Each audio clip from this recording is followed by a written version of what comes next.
And one of the strangest things occurred in the Messianic movement. The plan was to convert Jews, but something funny happened on the way to the congregation. And if any of you have ever been to a Messianic congregation, one of the things you'll notice very quickly is almost nobody is Jewish. Right? That's one of the things you go, oh, let's look at this congregation. There are like 3 Jews out of 500 people here. What happened? So, what happened was they plotted against the Jewish people, as the UN does on a daily basis, but it backfired. What happened was that the Messianic movement became very attractive, not to Jews, who, unless they saw right through it, but became very attracted to non-Jews. Because non-Jews wanted something more Jewish. See, at this very moment in the Christian world, for reasons that I'm just not going to go into now, but after the Holocaust, it had a very big impact on the Jewish people and so on the church, that today anything Jewish is in. Okay? It's one of the strangest things, but right now we're living in a time in churches. If you can bring in anything Hebrew, if the pastor can wear a tallis, if you can have an Israeli flag flying there, that is in.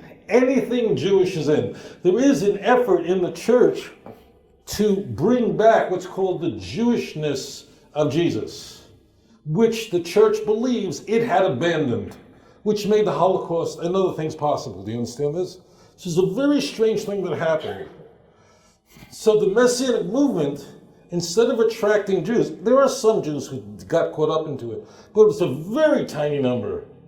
Instead, what occurred is what no one expected except for the God of Israel.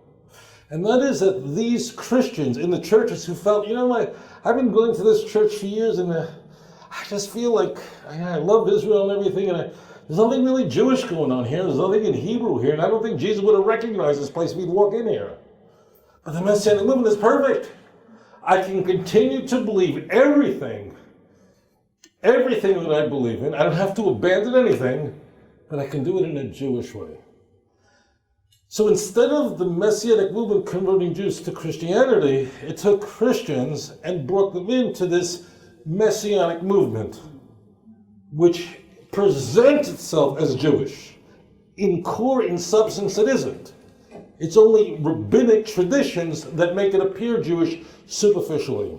Now, what happened to these Christians in the Messianic congregation? Well, for the first 6 months, the first year, the first 2 years, this is great. Jewish festivals, the whole deal.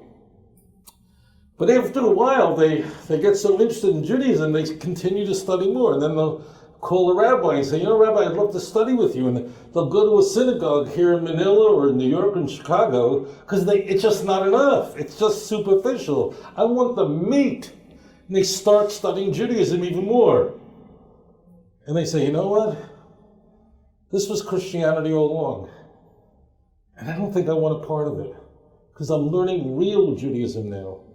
And what happened is the Messianic movement, although it was used initially, it was a conspiracy to convert the Jews. It became a method God used to bring in the non-Jews to the God of Israel. Today, any rabbi who engages in conversions will tell you that probably at least 80 to 90% of the people today who are converting to Judaism went through the Messianic movement.